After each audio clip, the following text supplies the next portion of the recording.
Morning, welcome to my YouTube channel Khyati Hindi classes. आज हम लोग पढ़ेंगे सूरदास जी के पद को। पिछली वीडियो में सूरदास जी का जीवन परिचय हो गया था, तो ये कक्षा 10 का पाठ्यक्रम है। पहले ये जो पद है इसके कठिन शब्दों के अर्थ को जाना जाएगा, फिर व्याख्या किया जाएगा और उसके बाद से इन प्रश्नों के उत्तर को निकाला जाएगा। और एक बात ये भी है, पहले आता था ये ऐसे दे देता था, उसकी व्याख्या करने के लिए आता था, लेकिन इस बार बोर्ड में आएगा प्रश्नों के उत्तर देने के लिए। लेकिन अगर जब तक इसकी व्याख्या आप नहीं किए रहेंगे तब तक प्रश्न के उत्तर को आप नहीं निकाल पाएंगे। ठीक है, तो आइए पहले देखा जाता है कठिन शब्दों के अर्थ को। उससे पहले वाचन कर लिया जाए। चरण कमल बंदो हरिराई, जाकी कृपा पंग गुरी लांग है, अंधन को सब कुछ दर्शाई, बहिरा सुने गुंग पुन बोले, रंक चढ़े सिर छत्र धराई, सूरदास स्वामी करुणा में बार बार बंदाओ तिन पाई। ये सूरदास जी का लिखा हुआ है और सूरदास के जितनी भी आपके पाठ्यक्रम में संकलित हैं पद, वो आपको पता हो जाएगा, क्योंकि सूरदास जी का जो रचना होता है उनके रचना में उनका नाम दिया हुआ होता है, जिसको आप आसानी से पहचान सकते हैं कि ये सूरदास जी का पद है या उनकी रचना है। ठीक है, तो आइए देखा जाता है। चरण कमल बंदव हरिराई, फिर जाकी कृपा, जाकी का अर्थ यहाँ हो जाएगा जाकी, जाकी का अर्थ यहाँ हो जाएगा जिनकी, जिनकी कृपा से लगा लिया जाएगा पंगु, पंगु का अर्थ हो जाएगा लंगड़ा, पंगु का क्या अर्थ हो जाएगा लंगड़ा, गिर का अर्थ हो जाएगा पर्वत, गिर का क्या अर्थ हो जाएगा पर्वत, गिर लांग है, लांग है माने पार कर सकता है या लांग सकता है, लिख लिया जाए। लांग है का अर्थ यहाँ हो जाएगा पार कर सकता है। फिर अंधे, अंधे को सब कुछ दर्शाई, दर्शाई का अर्थ हो जाएगा दिखाई देने लगता है, दर्शाई, दर्शाई का अर्थ होता है दिखाई देने लगता है। फिर बहिरा सुने गुंग पुन बोले, गुंग का अर्थ हो जाएगा गूंगा, गुंग का अर्थ हो जाएगा गूंगा, गूंगा, गूंगा पुन माने दोबारा या फिर से बोले, बोलने लगता है। रंग चले, रंग का अर्थ यहाँ हो जाएगा आपका, रंग का यहाँ हो जाएगा भिखारी, भिखारी जो कमजोर वर्ग है या जो भिखारी है। चले सिर, सिर का अर्थ जाएगा सब। छत्र, छत्र का होता है मुकुट, मतलब राजाओं की तरह मुकुट। यहाँ छत्र का अर्थ आप ऐसे ले लेंगे मुकुट, लेकिन जब व्याख्या किया जाएगा तो उसमें राजाओं की तरह लगाना पड़ेगा। धराए माने धारण करके।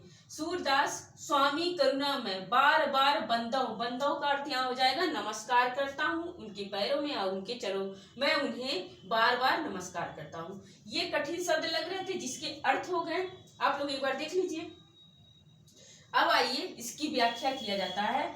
आप व्याख्या करेंगे तो यहाँ से सूरदास जी को ऊपर ले जाना है। सूरदास जी कहते हैं कि चरण कमल, आप लोग ध्यान दीजिएगा तो यहाँ आप लोगों को पता चलेगा यहाँ रूपक अलंकार है। ठीक है, तो कहते हैं कमल रूपी चरण वाले हरिराय, मतलब अपने भगवान को, राजा समान जो भगवान है उनको मैं बंदव माने नमस्कार करता हूँ, जिनकी कृपा से लंगड़ा पर्वत को लांघ सकता है, अंधे को सब कुछ दिखाई देने लगता है, बहरा सुनने लगता है, गुंग पुनी बोले का हो जाएगा गूंगा फिर से बोलने लगता है, रंक चले मतलब भिखारी चलने लगता है, सिर छत्र धराई अपने सिर पर राजाओं की तरह मुकुट धारण करके।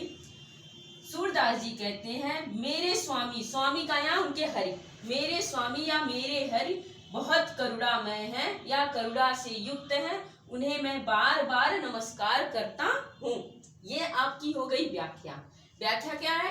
कहते हैं सूरदास जी कहते हैं कमल रूपी चरण वाले ईश्वर को या हरि को मैं बार बार प्रणाम करता हूँ, जिनकी कृपा से लंगड़ा जो है वो पर्वत को लांघ सकता है, अंधे को सब कुछ दिखाई देने लगता है, बहरा सुनने लगता है, गूंगा फिर से बोलने लगता है, जो भिखारी है वो सिर पे राजाओं की तरह मुकुट धराकर या धारण करके चलने लगता है, इतनी कृपा में या इतने करुणा में स्वामी का मैं बार बार प्रणाम करता हूँ या नमस्कार करता हूँ। ये इसकी हो गई व्याख्या, ठीक है। और ये हो गए कठिन शब्दों के अर्थ। अब आइए उधर के प्रश्नों का उत्तर देखा जाता है, प्रश्नों के उत्तर को। अब देखिए यहाँ दिया है प्रस्तुत पद्यांश का संदर्भ लिखिए। ये पद्यांश है, इसका संदर्भ लिखना है। तो हो जाएगा यहाँ आप लिखेंगे संदर्भ, संदर्भ लिखना है तो लिखेंगे प्रस्तुत पद्यांश हिंदी के पद, कोष्टक में लिखेंगे सूर सागर नामक पाठ से संकलित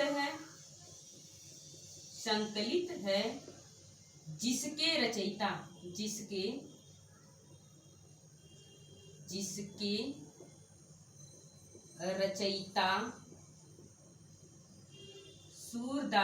सूरदास जी हैं। अब देख लीजिए ये उसका इस पद्यांश का संदर्भ हो गया। और ये संदर्भ आपके जितने 10 पद्यांश हैं उन सबों में ये सब में एक ही संदर्भ रहेगा। लेकिन यहाँ संदर्भ हम पूछ लिए और मान लीजिए बोर्ड में आ जाए कि पाठ का नाम और कवि का नाम लिखने के लिए, तो पाठ का नाम आपके हो जाएगा पद, कोष्टक में सूरसागर, और कवि का नाम सूरदास जी है।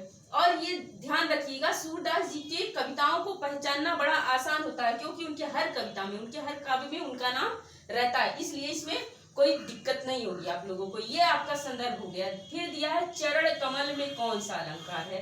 चरण कमल यहाँ है आपका चरण कमल, व्याख्या करते समय ही बताए हैं।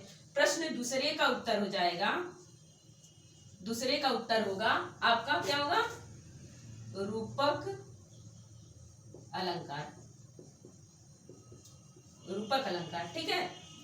अब इसके बाद से है प्रभु की कृपा होने पर पंग क्या कर सकता है। यहाँ हो जाएगा उत्तर, यही लिख लीजिए, पर्वत को लांघ सकता है, ठीक है। ये इसका उत्तर हो गया, पर्वत को लांघ सकता है। फिर कहा है रंक और छत्र शब्द का अर्थ लिखिए। प्रश्न चौथे का उत्तर है, रंक का क्या अर्थ बताए हैं। रंक का यहाँ अर्थ हो जाएगा भिखारी। फिर छत्र का अर्थ ये हो जाएगा मुकुट, क्या हो जाएगा, मुकुट। अब फिर है रेखांकित अंश की व्याख्या। तो अभी अभी व्याख्या किए हैं, फिर भी देख लीजिए ये रेखांकित किया हुआ है। सूरदास को फिर यहाँ से ले जाना पड़ेगा ऊपर। सूरदास जी कहते हैं, कमल रूपी चरण वाले हरि को मैं नमस्कार करता हूँ, जिनकी कृपा से लंगड़ा पर्वत को लांघ सकता है, अंधे को सब कुछ दिखाई देने लगता है। फिर इतना कर देंगे आप तो लिख देंगे। अगर आपके पास वहां लिखने के लिए टाइम हो तो ये पूरी लाइन करेंगे, पूरी पंक्तियों को करेंगे, तभी उसका अर्थ स्पष्ट हो पाएगा। सब कुछ दिखाई देने लगता है। फिर यहाँ से उठा लीजिए, बहरा सुनने लगता है, गूंगा फिर से बोलने लगता है, जो भिखारी है वो राजाओं की तरह छत्र धरा कर चलने लगता है, मेरे करुणा में स्वामी को मैं बार बार नमस्कार करता हूँ। ये इसकी व्याख्या हो जाएगी, रेखांकित अंश की व्याख्या। फिर कह रहा प्रस्तुत पद्यांश का काव्य सौंदर्य लिखिए। काव्य सौंदर्य आप लोगों को ये नया पेपर बना रहा है तो काव्य सौंदर्य पूछेगा ही पूछेगा, ठीक है। आइए काव्य सौंदर्य देख लिया जाता है। काव्य सौंदर्य का तात्पर्य है कि ये जो कविता है, ये जो 4 पंक्तियां लिखी हुई हैं, इनकी सुंदरता किन किन तथ्यों से मिलकर बनी है। पहला तथ्य होता है भाषा, फिर दूसरा होता है शैली, फिर तीसरा होता है रस, फिर क्या होता है छंद, फिर क्या होता है अलंकार, ठीक है। अलंकार भाषा क्या है, सूरदास जी की भाषा कल मतलब जीवन परिचय लिखवाते समय बताए थे। सूरदास जी की भाषा क्या है, ब्रज भाषा। शैली इनकी क्या है, मुक्तक। रस क्या है, देखिए यहाँ ईश्वर के प्रति अपना प्रेम व्यक्त किए हैं, इसलिए यहाँ पे रस क्या हो जाएगा, भक्ति। और ये गेय पद है, गाने योग्य है, गेय पद है, ठीक है। और अलंकार आपका जो हो जाएगा, इसमें तो पहले सबसे पहले रूपक अलंकार होगा, फिर यहाँ बार बार शब्द आया है, इसलिए यहाँ पुनरुक्ति प्रकाश होगा। पुनरुक्ति प्रकाश।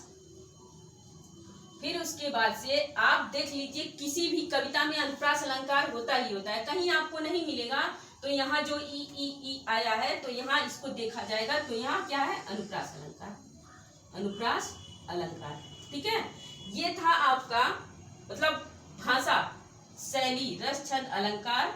ये सब क्या है कि इस कविता की सुंदरता किन किन तथ्यों से बढ़ी है, तो आपका ये हो गया काव्य सौंदर्य। ठीक है, इसी तरह हम प्रश्न ये बना के दिए, पेपर में कुछ और भी प्रश्न बना सकता है। और इस बार जान लीजिए, आप लोग का व्याख्या, संदर्भ, प्रसंग ये सब करने के लिए नहीं आएगा, इसी तरह आपसे प्रश्न पूछे जाएंगे। यहाँ आपके 6 प्रश्न है, उसमें 3 प्रश्न पूछे जाएंगे और 3 प्रश्न में 6 नंबर आपको मिलेगा। वैसे भी 6 नंबर का था, इस बार भी 6 नंबर का रहेगा।